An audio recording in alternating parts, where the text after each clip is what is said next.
Alright, so things you're going to need for brake job on this 2015 Ford Transit.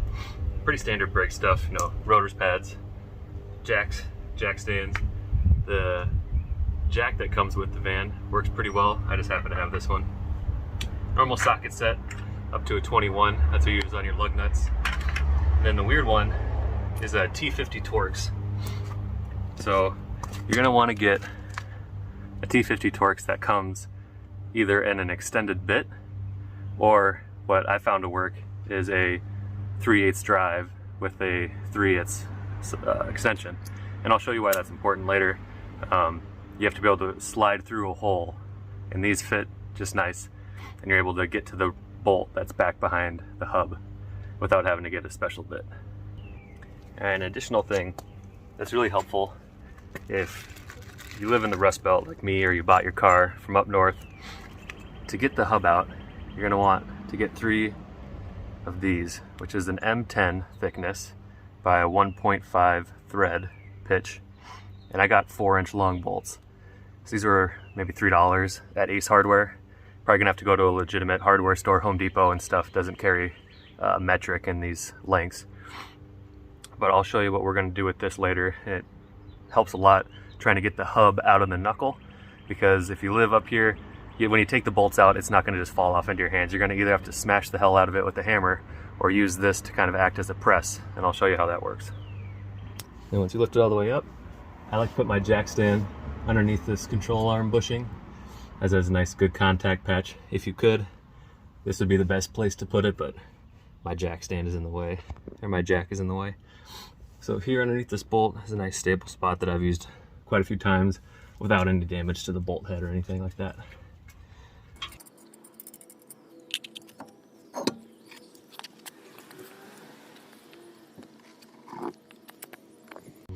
Alright, next you're going to take off your brake caliper pads.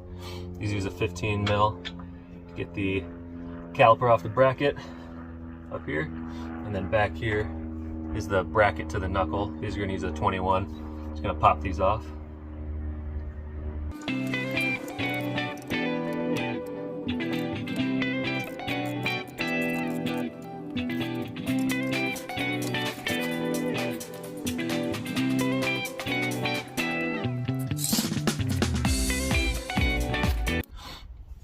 Give this a pull.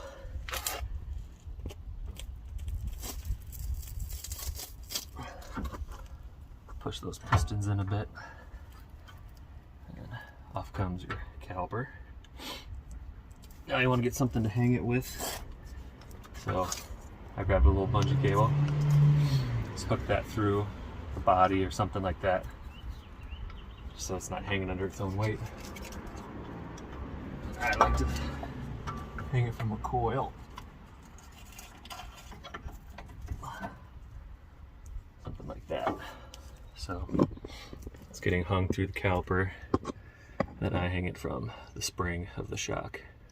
And that just keeps it from pulling on its hose, because you don't want it to rip out the hose. Grab your 21. Put that on the bracket. For this, I'd recommend getting a breaker bar, something like this, because you torque these to almost 200 foot-pounds. So unless you're real buff, not like me, it's not going to happen.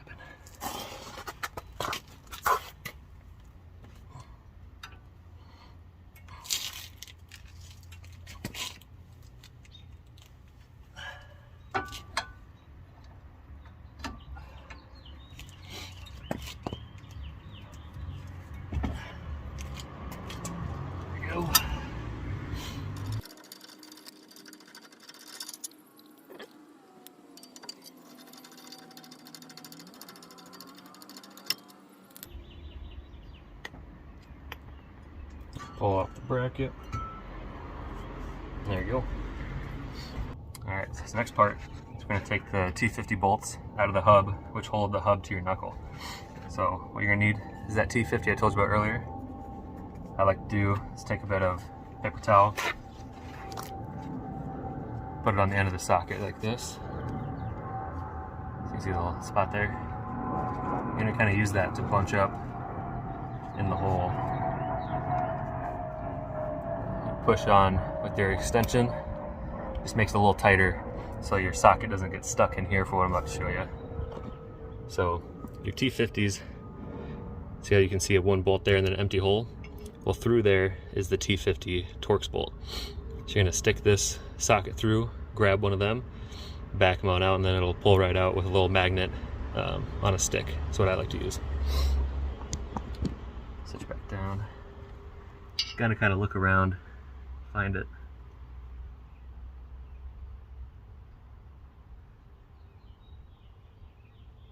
About there. You can see that slips right through. There you go, got it. I'm just gonna back it out.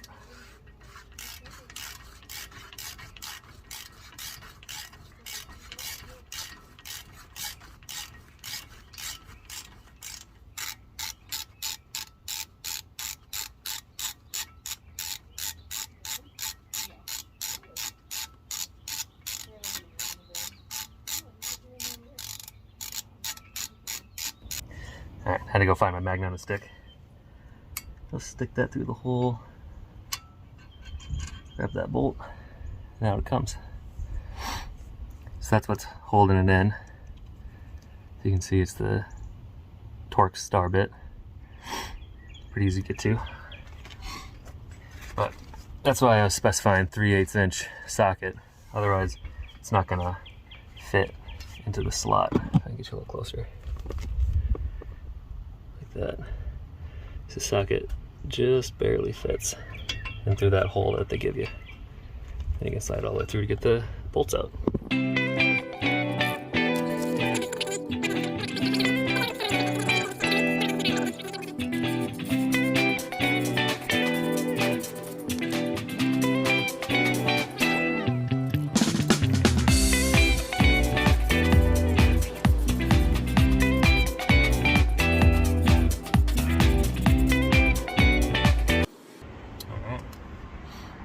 So that's all the bolts holding the hub onto the knuckle.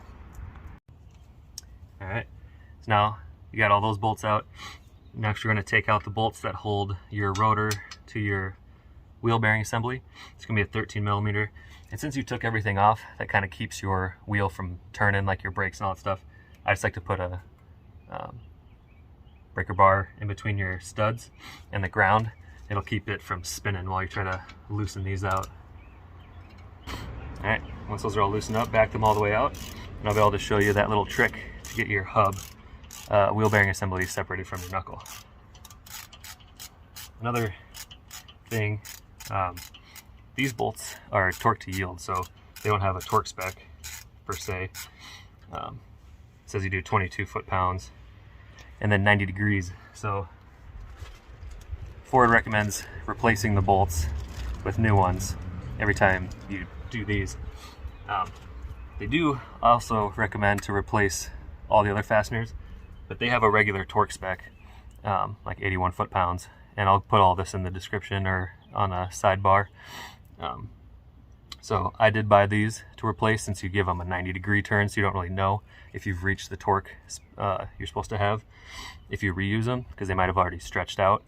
But since the other ones have an actual number to hit, even if they're stretched out, you can just give them a little bit extra until it hits that torque specification, if that makes sense. So that's what I do. If you want to do it by the book, you got to replace all of them. These were about $2 each from a local distribution Ford parts center. If you want to buy these online, they're like $6 a piece, so try to find a local dealer or distribution center to pick these up from.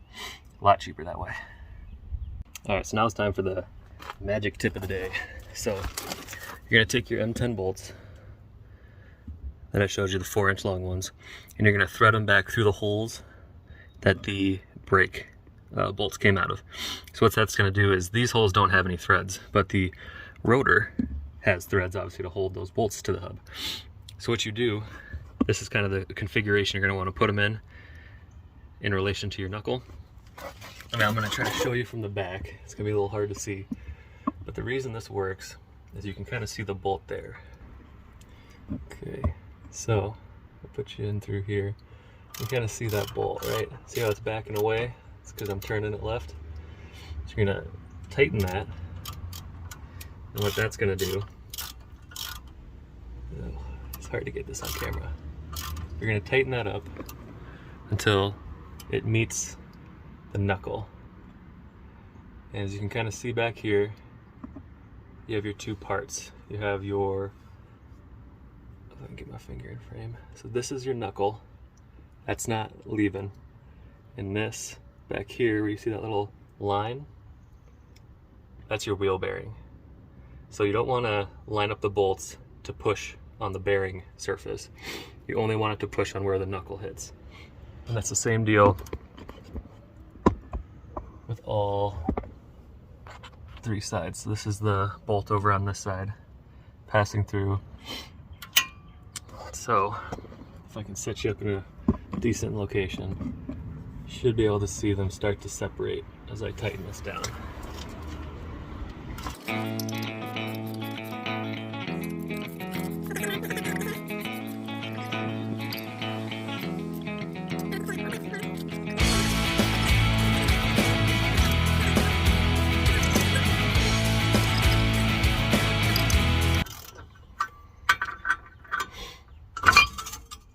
Go. Bam.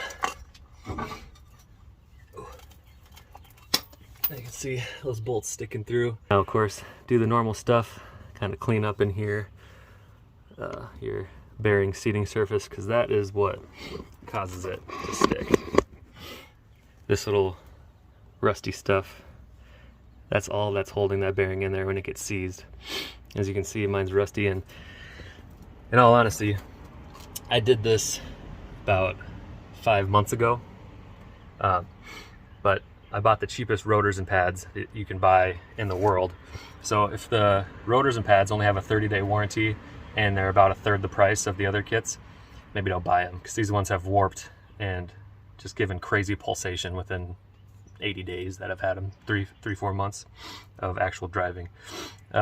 Also, when I did this the first time, it took a lot more effort to get that to pop out, because it had 4 years of rust instead of a year. Another thing is, this is your wheel speed sensor. You can kind of see sticking out right there. I'd recommend pulling that out and, you know, apply some tension with those bolts, and then give the whole assembly a few hits. Because when you do that, just from pure pushing, you can actually pull the guts out of your wheel bearing. And then you'd have to go buy a new wheel bearing, which is no fun because they're pretty expensive. I did buy new wheel bearing assemblies. This van has about 200,000 miles on it when I did this job, so it wasn't a big deal to me. I just ripped them out and they all fell apart, but it was fine. So I'd recommend for you, just apply some tension, hit it around the perimeter, you know, with a rubber mallet, and then apply some more tension. Continue like that. It should slide out a lot easier without just yanking it and possibly damaging the bearing and internals. So nice. Once you get all those bolts out, the bearing, somebody just kind of pulls out up through. You line up those nubs. Put that there. Yeah. So this bearing still okay to use, obviously, because you can still spin it by hand pretty easy. You'll know if your bearing got its guts ripped out is if you try to turn that and it's just seized up. So that bearing's good to reuse. This rotor is no good. We'll put the new one in. And obviously what you want to do is kind of clean up that mating surface here along the rim. That's going to slide back into the knuckle just with a wire wheel, and then put some type of anti-seize in there to help it the next time. Might have to do some brakes. Alright, so next thing you want to do, so we can clean out our bore here, is you're going to take out your ABS sensor. It's a 8mm nut. Shouldn't take much to crack it loose, unless it's rusted to hell. You never know.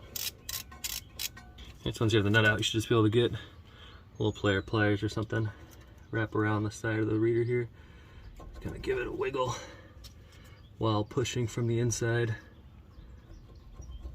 It should start to come out like that.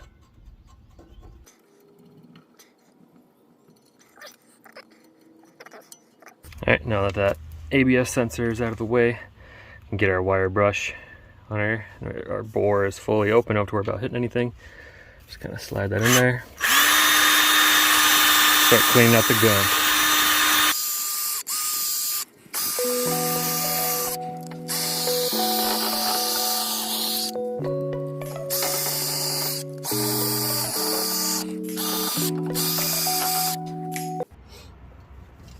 Alright, so once we've cleaned all that out, the wire wheel, take some good old brake clean, stick it in there.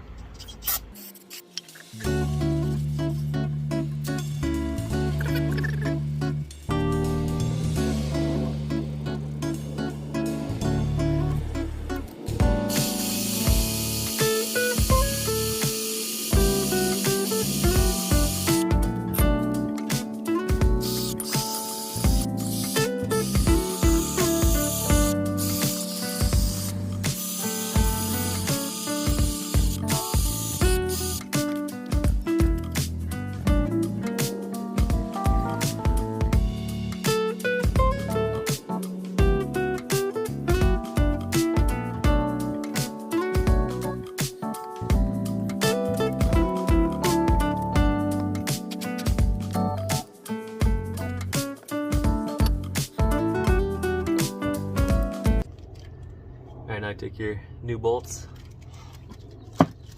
go ahead and thread them in through. I like to do this part off the car, and then obviously the hub part you'll wait till you get it onto the car to tighten down.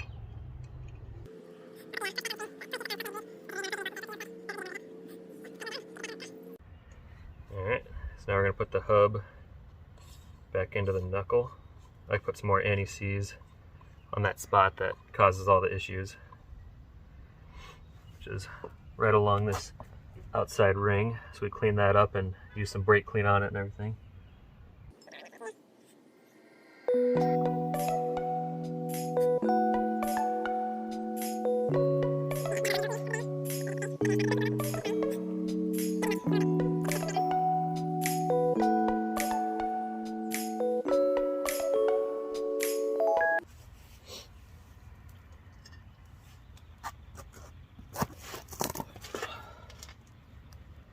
Just gonna set it on there, lining up the holes on the bearing with the holes in your hub.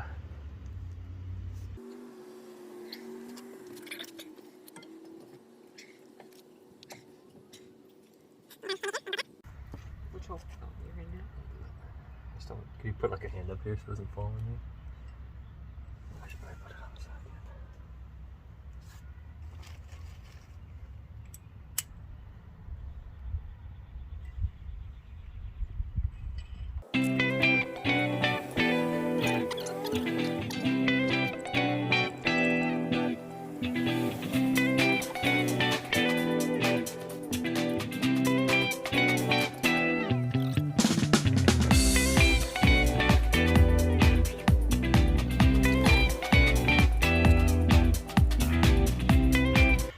Alright, and then you're going to torque these to 46 foot-pounds, the Torx bit. I know this looks a little janky, but it works really nice.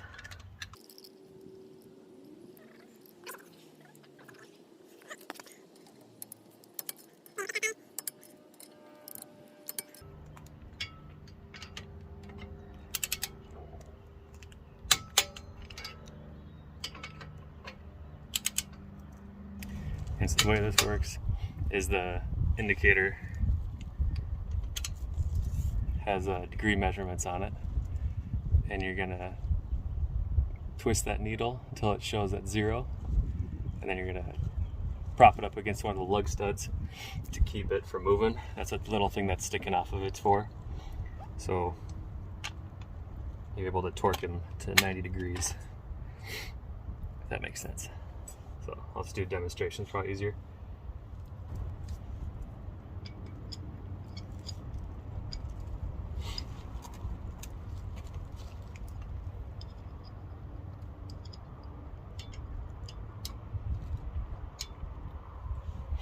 To kind of position it to start,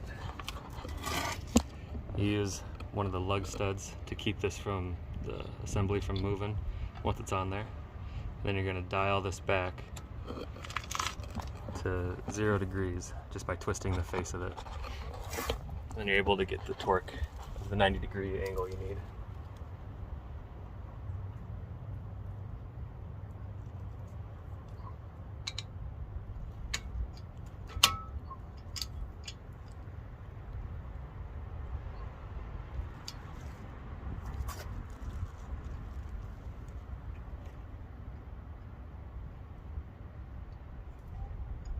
Alright, so that's how you start. Got it at 0, straight up, and a little bar is pinned against the next lug stud, so the whole assembly is kind of fixed. Now you're able to just rotate it.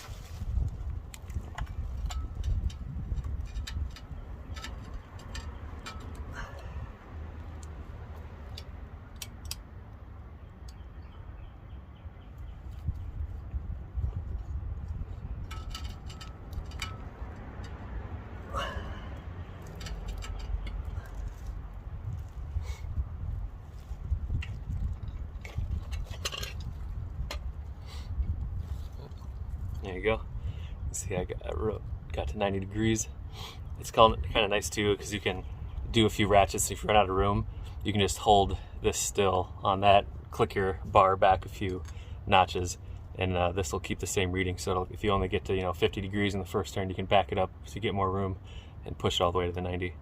So I'm gonna do that all the way around, and we'll be all good for those. All right, now it's time to clean up your bracket. So these are your slide pins. You're going to want to make sure those move nice and free. Pull the pin out and put some new brake grease on all of those. This is the kind I like. It's just the silicone brake lube. Works really nice. And then you're going to take some steel wool, Brillo pads, and your wire wheel. Basically just go through all of the mating surfaces. So we'll pop out the old pad.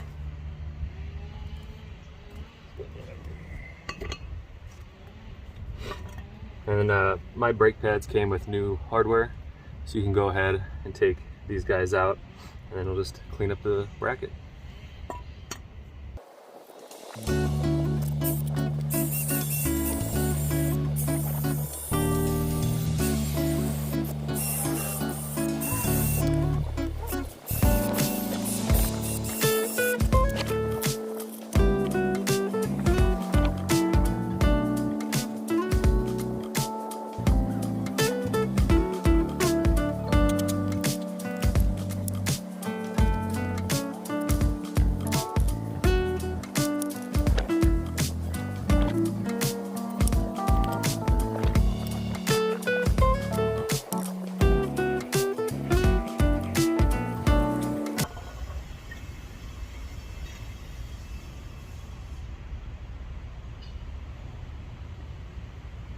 It's important, the pins aren't the same. One has this little indent. Make sure just to keep track what side of the caliper that came out of. These ones are nice and lubed up because I just did them. So I'm just going to pop them back in.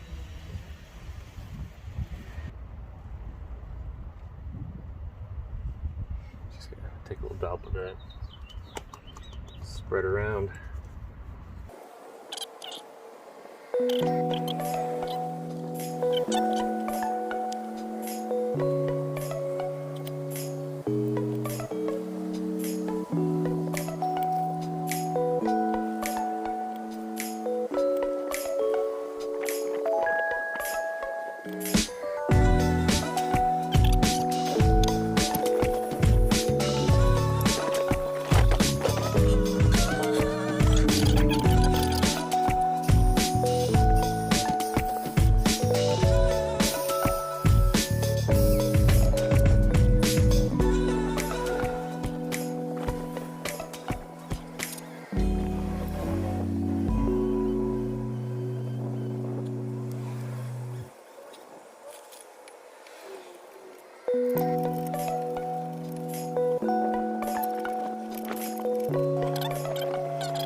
pad, and along the ears here, so if you're looking at it, you're going to go up and over the front, and then you're going to throw just a real light coating all over the back, so the piston in your caliper, if it does move a little bit, it's not going to squeak.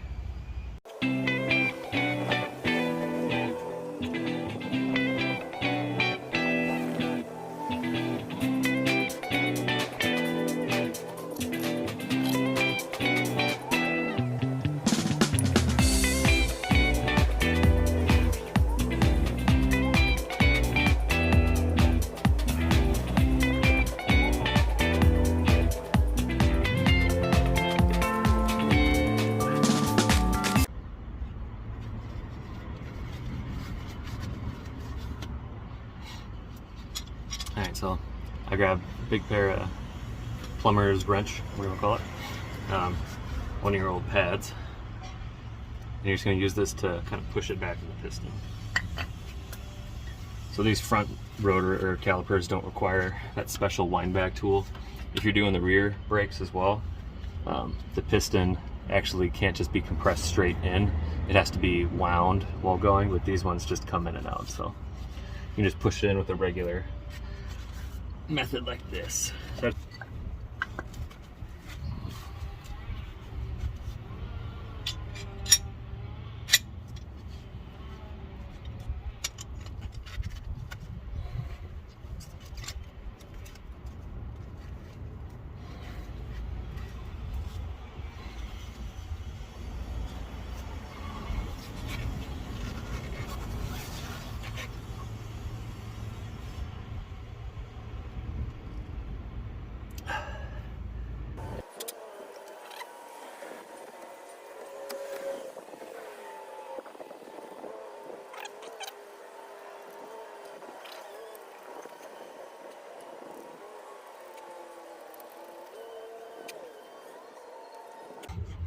Alright, so now that that's on, just give it a quick pull, make sure it slides back and forth a little bit, you know you're good.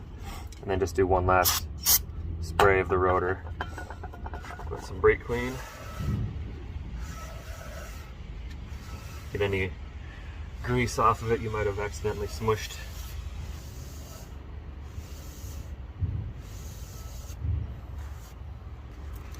And then your brake job is done on the Ford Transit. So just do the same to the other side, you'll be all good to go.